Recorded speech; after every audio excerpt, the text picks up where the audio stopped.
Кадыржан Батыров 10 июндагы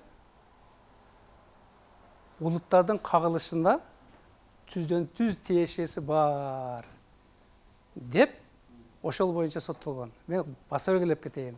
10 июнду 2010 жылдагы 10 июндагы кагылышыга түздөн түз тиешеси бар деп соттолгон.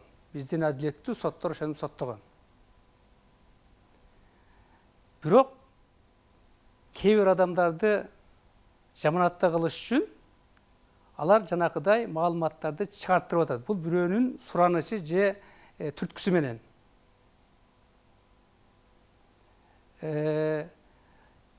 Анын кээ бир айткандары эч чындыкка жатпайт. Биз кантип колунан чыгарып, кармап, чыгарып коелук. Ал үчүн бир мотив болуш керек да. Мен аны менен дос болушум керек. Же мурун катнаш болуш керек. Же болбосо аны менен бир мамиле түзүш керек. Анан ошон үчүн чыгарасың да жакшы кишиңе же болбосо таанышыңа. Же бир нерсе кылып мага кызмат кылыш керек. Экөөбүз өмүр бою жолукпасак, мамилебиз жок болсо кантип мен аны чыгарам? Кандай мотив менде бар? Бул туура эмес. Туура түшүнүш үчүн мен ошол учурда окуяны кыскача айтып кетейин. 19 майда 2010 жылы Жалал-Абадта өзүң жакшы билсең керек, журналисттер бардыгы билишет. Ошол Кадыржан Батыровдун университетинин тегерегинде кагылыш болгон.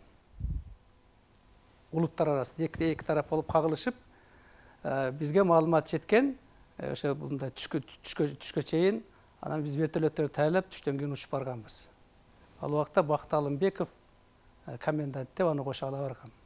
Анан барып мен университеттин мурун өмүрдө көргөн эмес экенмин, үстүнөн кайсы көрсөткүлөсөм, көзөтүштү, үстүнөн бир эки айланып өткөндө короосунда бир 700дөй жаш балдар, мындай жигиттер, окуучулар болсо керек, турушкан экен. Тегерегинде жана таш менен ургандар бар. Элдер ошол жака мындай не десек аракет кылып, ошолорду бир мындай куугунтук алгандай көрүнөт да, үстүдөн. Анан биз түшкөндөн кийин кетип атканда Майлы сайдан мен команда берип койдум эле. Ушу солдаттарды тезирээк жөнөткүлө, ушунда кагылыш болуп атыптыр деп, анан Бакыттагы өзүнүн милицияларына команда берген. Биз барар менен үстөн көргөндөн кийин жанагы күчтөрдү УВДга барып түшүп, жана жолго коюп, эки ягын ажыратып, эки тарапты мындай ажыратып таштадык дагы, мындай контакт болбой калды. Контакт болбой, анан берки тарап кетип калышты. Бул 19-да болгон.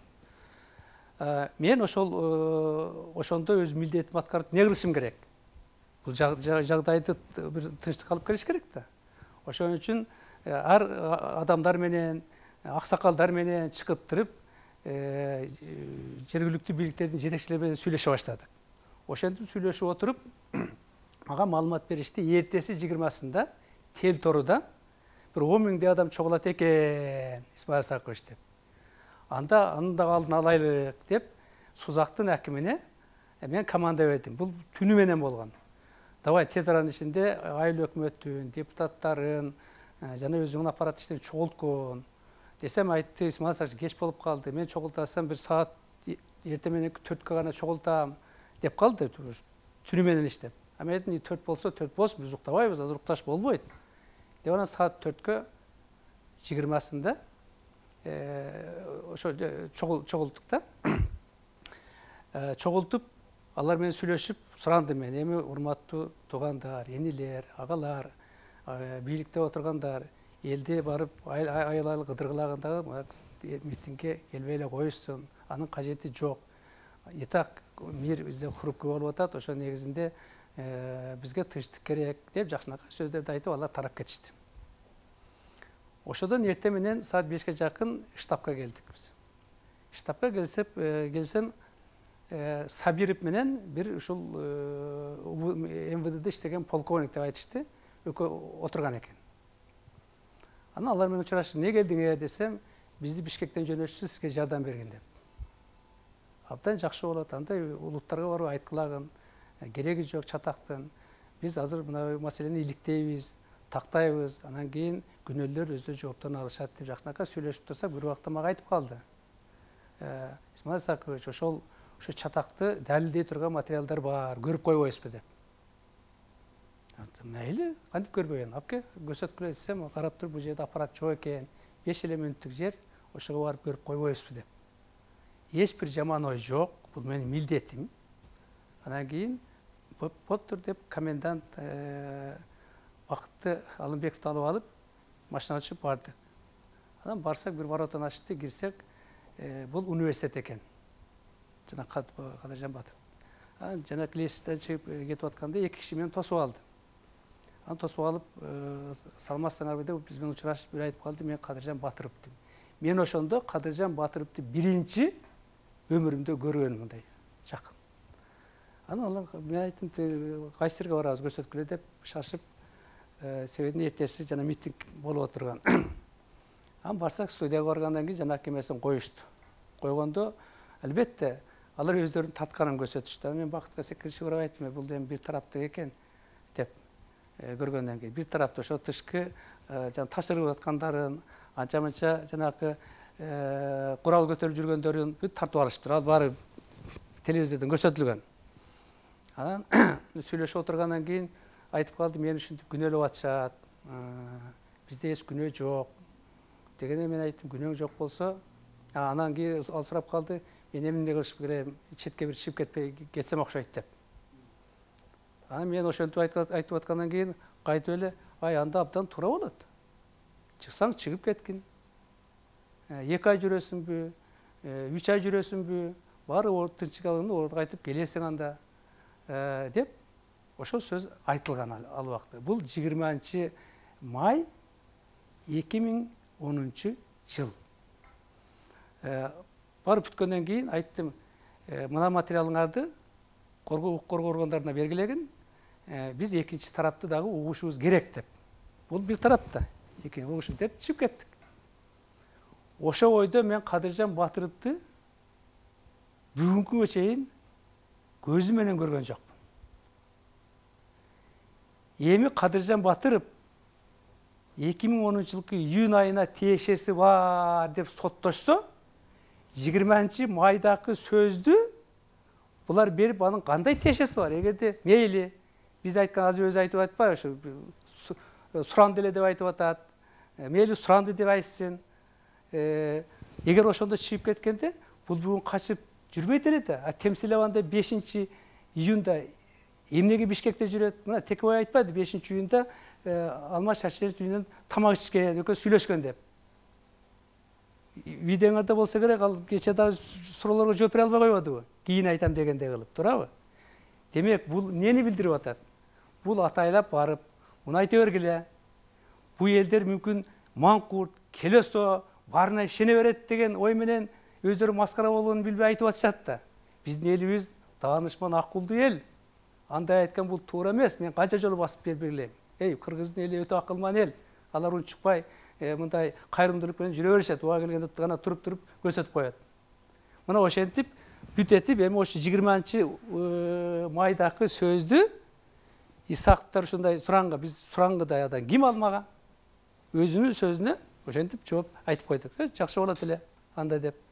Эми ошону берип атышканы бул өзүнчө биз элибизге менимче келесо эмес да, маңкурт эмес да. Көрдүңөрбү, качан бул сөз болгонун булар айтпай, жанакыны гана берип коюп жүрүшөт да. Анан Нурузой Исакова да сурапты деп, аны эч ким, ал Нурузой Отунбаева эч кимден суранган да эмес. Ал сурангыдай ал Кадыржан Батыров анда ким эле бизге? Ошо негизинде мен ойлойт элем да, мунун артында бир атайын жанакы айтылган сөзгө президент 31-нде айтпады. Ошого атайын мындай жакындатып аракет кылганда айтып атат да, өздөрү маскара болуп, абийири төгүлгөндөрүн билбей. Мына азыр элдер ушуну урса ойлойт, туура 20 майда ушундай болсо, себебинде ал мен атайын ошол жерге учуп барсам, анан кийин ошол маселелердин баарын орун алып келе турган адам болсом, да баары менен жолугушум керек. Эми ошентип 20-сында билсеңерге Телторуда бир 6000ден ашык эл чогулган. Анын алдында сегиз жарымдан бир 9:30 чейин мен шаардын жанагы тургундарын чогултуп койдум эле да мэрияда. Аны менен жолугушуп, анан саат 10:00 аяка бардык. Аны бардык, мына видеолордо бар, бардык материалдар менин оюнчу журналисттерде болсо керек да. Барганда Бектурга телефон чалдым. Бектур, мен жолугуша элем. Сен да келе кой, барайлык. Десем, ал кичине мындай тасалдаганда айткандан, Бектур, эми элдер нааразы болсо болор, бирок азыр барып алганың менен жакшы болот. Барып болгонун сен дагы айткын десем, ал да менен кошуп барды. Бирок эми ал жерде бир-эки кызыккандылык кылып, анча-мынчага мындай кол тийгендери болгон менен эл бизди чын айтканда мени өзгөчө жакшынакай кабыл алышып, саат 3:30 чейин алар менен сүйлөштүк. Сүйлөшкөндөн кийин 16 кишиден турган комиссия түздүрүп, ошо элдин талабы эмне болду? Биринчи талабы эл айтышты, Батыровду, Кадыржан Батыровду кармагылагын, жазага тарткылагын деп. Экинчи, өзбектердин куралдарын алгылагын, Исмаил Исакович. Үчүнчү, түндө биздин балдарды кармак алган экен, күнөөсү ошолорду чогулткылагын, чыгарткылагын деген бир топ маселеди койгондо, мен айттым, мейли, барыңар турган менен болбойт. Онун көрө комиссия түзөлүк, өкүлүңөрдү бергиле, ушулар менен маселени тактап турган жооп беребиз деп 16 кишиден турган комиссия түзүп, барып биринчи мүнөттө жанагы УВДдан балдардын кебелерин чыгарттырдык. Кебелери камалбаптыр деле. Эми алар ошондой маалымат жеткен экен да. Анан калган маселелердин, калган койгон маселелердин баарына жооп бергенден кийин түштүккө кийин барганда элдер тарап кетишти. Жакшы болот деп туруп. Мына ошондуктан азыркы айткан маселе, дагы кайталап коеюн, бул мындай да, май айы бул июнь айы менен же июндан кийин келет дегендей бул тең мындай тетир айтып атышпайбы? Болгон Кадыржан Батыров менен болгон окуя ошондуктан анын айтканынын баардыгы эми бул чындыкка жатпаган, бирок жанакыдай өзүнүн сөзүнө карата мен жооп бергеним бул туура эле да. Эми ошону билдирип алып туруп, мына бизден суранган, ошол үчүн чыгып кеттик. Бирок Бакыт Алымбеков бир ооз сөз ачкан эмес. Аны да кошуп атышпайбы? Ал экөөсү. Эми бул өзүнчө жомок да. Сиз айтып атасыз, карандай калп деп. Ал Токтай Мөмөталиева деле айтты. Бул диндир бирөөлөрдүн колундагы оюнчук болуп атат депчи Кадыржан Батыров. Мына ушул пикирге кошуласыз? Албетте кошулам да. Эми мына карап көрбөйсүңөрбү? Ал айтып атат, ушу менин чыгып кеткениме Исаков, Бакыт Алымбеков, эми азыр кийин Отунбаевди кошто, Отунбаеваны кошту, дагы кошуп чыктым. Чыккандан кийин мындай суроо турат, акылы бар кишилерден. Хорошо, анда чыгарса сен качан чыктың эле? Эгерде сен ошо 20-сында экөөң жолугуп ошол сөз болсо, анан кийин 22-синде, кстати, мен ошол жанакы университетте 21-инде аксакалдар келген өзбек улуттарынын. Анан алар айтышкан, Исмаил Сакович, биздин элде да митингге чыгайын деп атышат, көп сөздөр бар экен, суроолор бар экен, барып жолуп кайсыз дегенден мейли деп 22-сине саат 12-ге койгонбуз. Ошо койгондо Кадыржан Батыровдун агасы жанымда турган, агасы деп айтышты мага. Анан кийин ал митингде 16 киши сүйлөдү. Ал бүт телеканалдардан ошол жерде берилген, азыр ар бирин алып карасаңар болот да. Анан ар бир мен жазып отурдум. Ким кандай сүйлөгөнүн. Эми ал жерде ачуу сөздөр болду, ичиндеги буктарды чыгарышты. Бирок бир нерсеге көңүл буруп койсок болот да. Кадыржан Батыровдон колуңарды тарткыла деген плакаттарды көтөрүп алыштыр. Анан жооп берип атып аягында мен айттым, мына плакат турат Кадыржан Батыров деген. Эгерде Кадыржан Батыровдун күнөөсү жок болсо, качпай келип туруп бүт далилдеп бербейби? Азыркы бийлик кимди атайлап соттоп атат? Деп.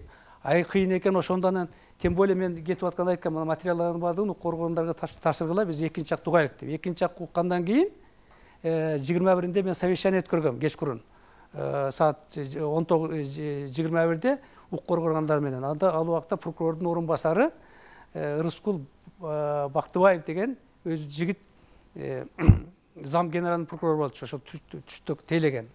Совещаниеде айткан, мына элдин талабын уктуңарбы? А эмне үчүн силер Кадыржан Батыровго иш козгобой жүрөсүңөр? Козгогулагын ушу боюнча. Мына фактыларды алар айтып атышат. Мезон тууда мынандай деп сүйлөгөн экен. Ошодон алгыла дагы ишти козгогула деп буйрук менен алган. бирок ошо кийин биз өзүбүздүн иш менен алек болгондо ошо аткарган буйрукту ошо азыр прокурорлор жооп бериш керек да.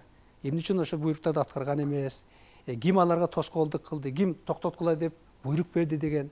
Анан ошо негизинде мен дагы кайталап коет элем да, токтойм, Үмөтали абдан туура айтыптыр. Бул оюнчук болуп калды. Ал дагы өзү кече четин чыгарып, жана видеосу айтып атпайбы? Сиз анда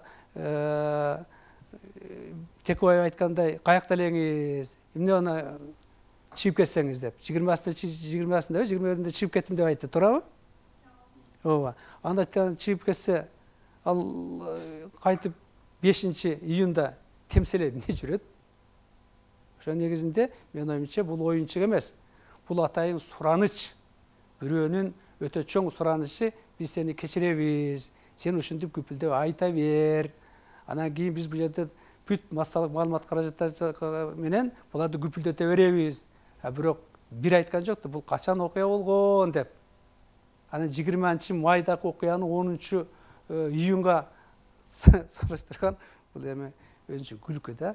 Ошо негизинде мен айтам, ал бир жагынан туура айтты, бирок мен ага кошумча, бул оюнчук эмес. Бул жерде адан чоң сураныч болгондо сенин күнөөңдү мүмкүн кечиребиз, сен толук ушинтип айтып бере бер интервьюну деп болгон да. Ошон үчүн оюнчук дагы экинчиден жанакыдай чоң суранычтын мүмкүн чоң каражаттарды бергендир ага, мүмкүн бир нерселерге убада беришкендир. Биз кийин мындай кылып коебуз, Кудай кааласа, баарыбыз бийликке келебиз, баарыбыз сени өзүбүз же жайлайбыз, же болбосо мындай кылабыз, ошон үчүн мындай кылып айта бересиң деп.